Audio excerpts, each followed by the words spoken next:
Chapter 6. Actually, Part 2. The Men in Gray. Chapter 6. The Time Savings Bank. Life holds one great but quite commonplace mystery. Though shared by each of us and known to all, it seldom creates a second thought. That mystery, which most of us take for granted and never think twice about, is time.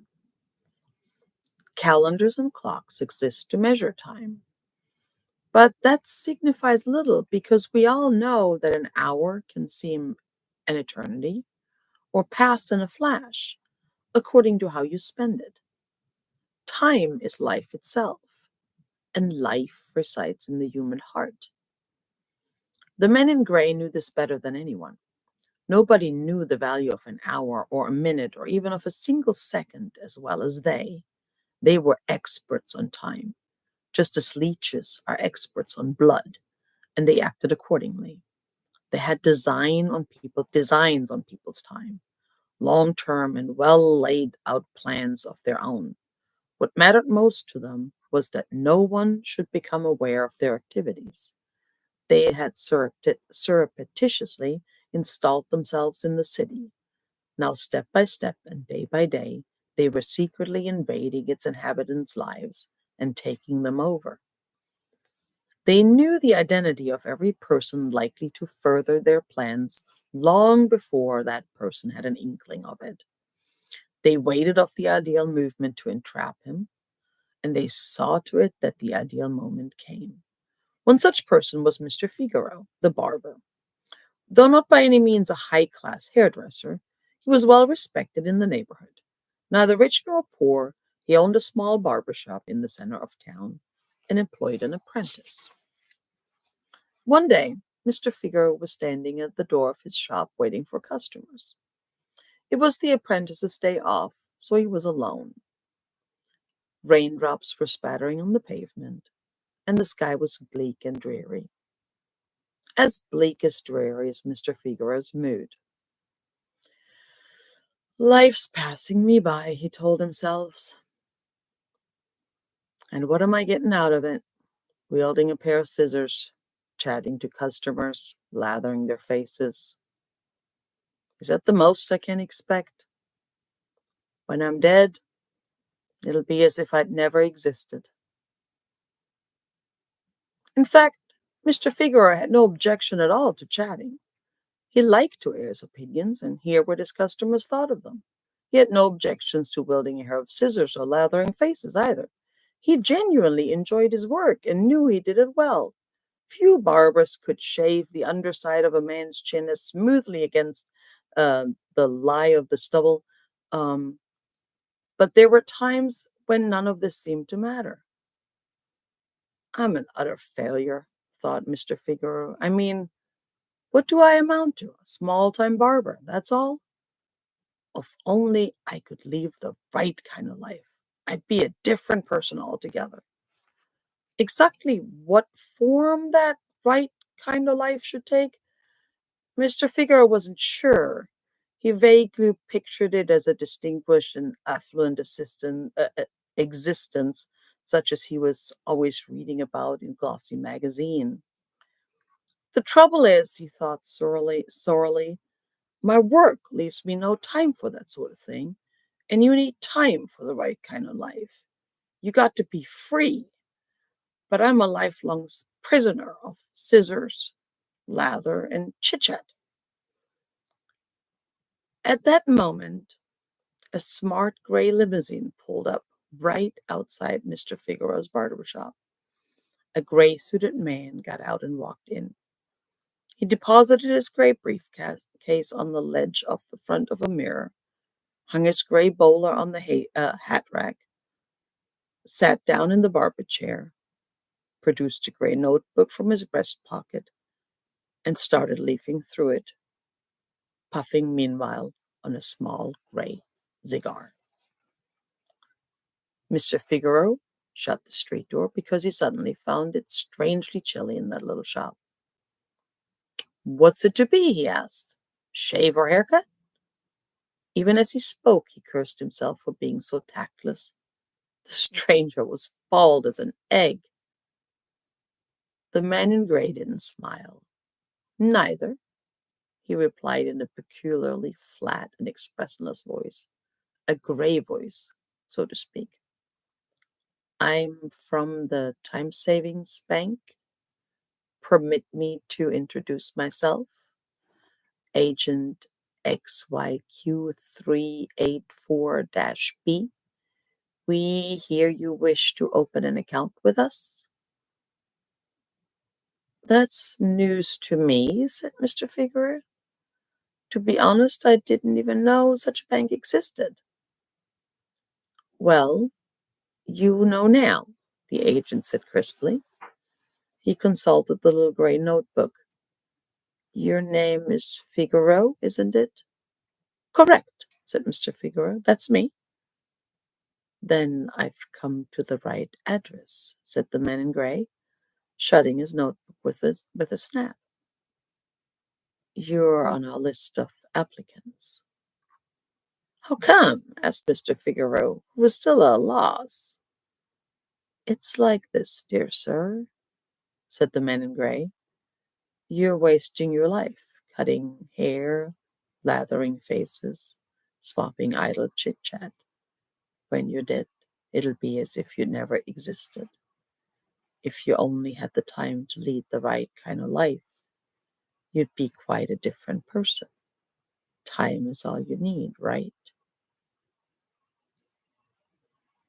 That's just what I was thinking a moment ago, mumbled Mr. Figaro, and he shivered because it was getting colder and colder in spite of the door being shut. You see, said the man in gray, puffing contentedly at his small cigar. You need more time, but how you're going to find it? By saving it, of course. You, Mr. Figaro, are wasting time in a totally irresponsible way. Let me prove it to you by simple arithmetic. There are 60 seconds in a minute, 60 minutes in an hour. Are you with me so far? Of course, said Mr. Figaro. Agent number XYQ 384 B produced a piece of gray chalk and scrawled some figures on the mirror. 60 times 60 is 3,600, which makes 3,606 seconds in an hour. There are 24 hours in a day. So multiply 3,624 to find the number of seconds in a day, and you arrive at a figure of 86,400. There are 365 days in a year, and you know which makes 31,536,000 seconds in a year, or 350,360,000 seconds in 10 years. How long do you reckon you'll live, Mr. Figaro? Well, stammered Mr. Figaro, thoroughly concerned by now, I hope to live to 70 or 80, God willing. Very well, pursued the man in gray. Let's call it 70, just to be on the safe side. Multiplying 370,360,000 by 7, and you get grand total of 2,270,520,000 seconds. He chalked this figure up to the mirror in outsized numerals and underlined it several times. That, Mr. Figaro, is the extent of the capital at your disposal. Mr. Figaro gulped and wiped his brow, feeling quite dizzy. He'd never realized how rich he was. Yes, said the agent, nodding and puffing at his small cigar. It's an impressive figure, but isn't it? Isn't it? But let's continue. How old are you now, Mr. Figaro? 42, said the barber. He suddenly felt guilty, as if he'd committed some kind of a fraud. And how long do you sleep at night on average? Around 8 hours, Mr. Figaro admitted. The agent did some lightning calculation. The squeak of his chalk as it raced across the mirror set Mr. Figueroa's teeth on edge. 42 years at 8 hours a night makes 440,540,000 seconds. We'll have to write that off, I'm afraid. How much of the day do you devote to work, Mr. Figaro? Well, another 8 hours or so, Mr. Figaro said apologetically.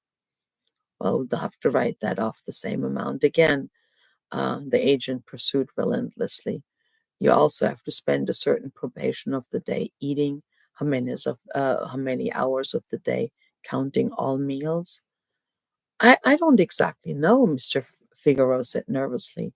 2 hours, maybe? That sounds on the low side to me, said the agent, but assuming it's correct, we get a figure of 110,376,000 seconds in 42 years. To continue live alone with your elderly mother, as you know, you spend an hour with the old woman every day. That's to say, you sit and talk to her, although she's so deaf she can't hardly hear a word. That counts as more time wasted. 55,188,000 seconds to be precise. You also get a keep a budgeriar, a needless extravagance, whose demand on your time amount to 15 minutes a day or 13,397,000 seconds in 42 years. But, Mr. Figaro broke in exploringly. Don't interrupt, snapped the agent, his chalk racing faster and faster across the mirror. Your mother's arthritis as well as deaf. Your mother's arthritic as well as deaf. So you have to do most of the housework. You do the shopping, clean chores, perform other chores of a similar nature. How much time of that does that consume daily? An hour, maybe? But so you already squandered another 55,188,000 seconds, Mr. Figaro. We also know that you go to the cinema once a week, sing with the social club once a week, go drinking twice a week, and spend the rest of your evenings reading or gossiping with friends. In short, you devote some 3 hours a day to useless pastime that have lost you another 165,564,000 seconds. The agent broke off. What's the matter, Mr. Figaro? Aren't you feeling well? No, no, said the barber. Yes, I mean, please excuse me. I'm almost through, said the agent. First, though we must touch on a rather personal aspect of your life, your little secret, if you know what I mean. Mr. Figaro was so cold that his teeth had started to chatter. So you know about that, too? He muttered feebly. I didn't think anyone knew except me and Miss Daria. There's no room for secrets in the world of today, his inquisitor broke in. Look at the matter rationally and realistically, Mr. Figaro, and answer me one thing. Do you plan to marry Miss Daria? No, said Mr. Figaro. I couldn't do that. Quite so, said the man in gray. Being paralyzed from the waist down, she'll have to spend the rest of her life in a wheelchair. Yet you visit every day for half an hour and take her flowers. Why? She's always so pleased to see me, Mr. Figaro replied, close to tears. But looked at objectively from your own point of view, said the agent, it's time wasted. 27,574,000 seconds of it to date. Furthermore, if we allow for your habit of sitting at the window for a quarter of an hour every night, musing on the day's events, we have to write off yet another 30,797,000 seconds. Very well. We see how much time that makes all. He drew a line after the long column of the figures and added them up with rapidity on the computer. To someone, the mirror now looked like this. I'm not going to go through it. It's very big numbers. True grand total of like sleep, work, meals, mother, budgie, shopping, friends, Miss Daria, daydreaming, lots of seconds, big number. And that figure, said the man in gray, rapping the mirror with his chalk so sharply that it sounded like a burst of machine gun fire. That figure represents the time you've wasted up to now. What do you say to that, Mr. Figaro? Mr. Figaro said nothing. He slumped into a chair in the corner of the shop and mopped his brow with his handkerchief, sweating hard despite the icy atmosphere. The man in gray nodded gravely. Yes, you're quite right, my dear sir. You've used up more than half of your original capital. Now let's see how much that leaves your 42 years. 1 year is 31,536,000 seconds, and that multiplied by 42 comes to 1,324,520,000 seconds. Beneath the previous total, he wrote, total time available, 1,324,512 seconds. Time lost to date, 1,304,512 seconds. Balance, 0. Then he pocketed his chalk and waited for the sight of all the zeros to take effect, which it did. So that's all my life amounts to, Mr. Figueroa said, absolutely shattered. He was so impressed by the elaborate sum, which had come out so perfectly, that he was ready to accept whatever advice the stranger had to offer. It was one of the tricks the men in gray used to dupe prospective customers. Agent number XYQ-384-B broke the silence. Can you really afford to go on like this? He said blandly. Would you prefer to start saving right away, Mr. Figaro? Mr. Figaro nodded mutely, blue-lipped.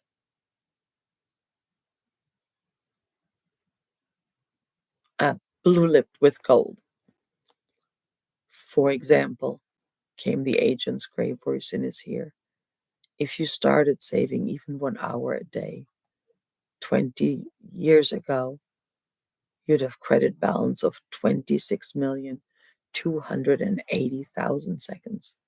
2 hours a day would have saved you twice that amount, of course, or 52,560,000. And I ask you, Mr. Figueroa, what are 2 measly hours in comparison with the sum of that magnitude? Nothing, cried Mr. Figueroa, a mere flea bite. I'm glad you agree, the agent said smoothly. And if we calculate how much you could have saved, that way, after another 20 years, we arrive at the handsome figure of 105,120,000 seconds. And the whole of that capital, Mr. Figaro, would be freely available to you at the age of 62. Fantastic, stammered Mr. Figaro, wide-eyed with awe. But that's not all, said the agent. The agent pursued. The best is yet to come.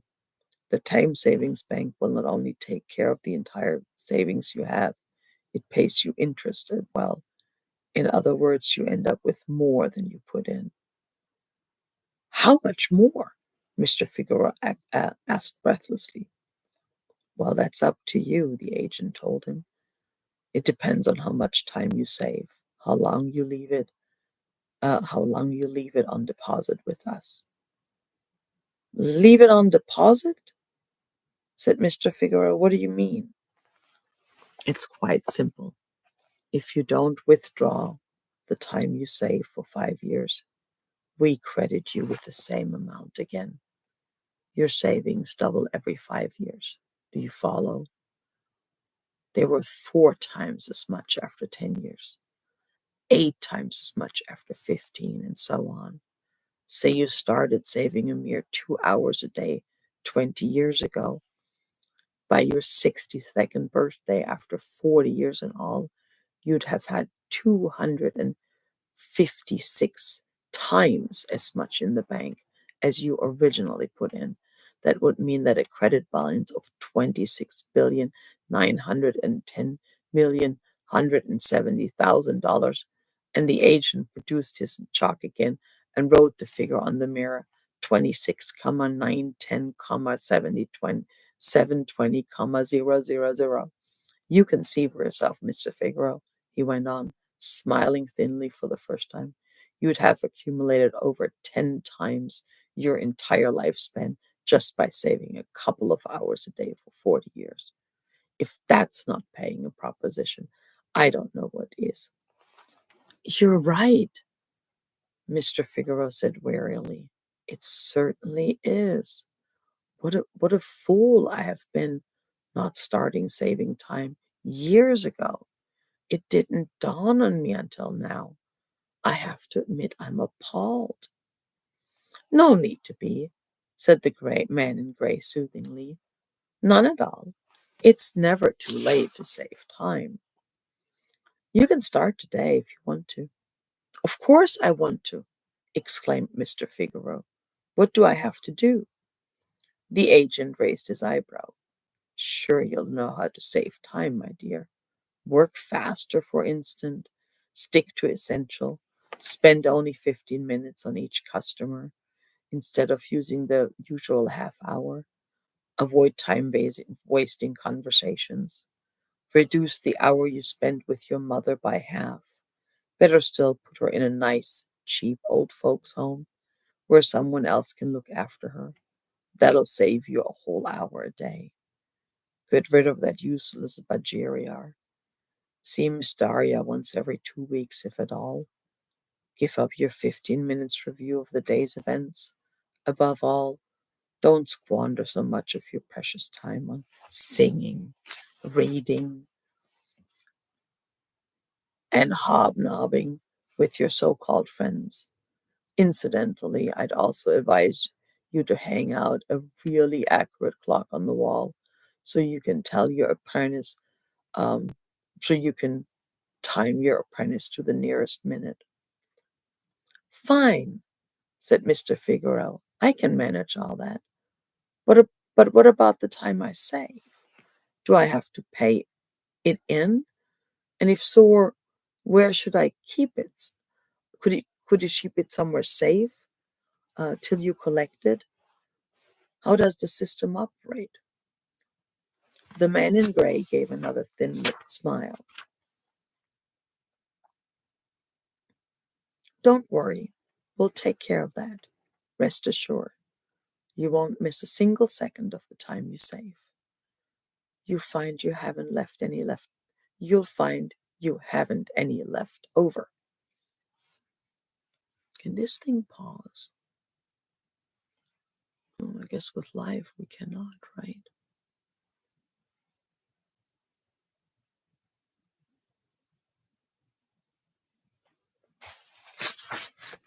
All right, it's late. I'm going to read the rest of this later. So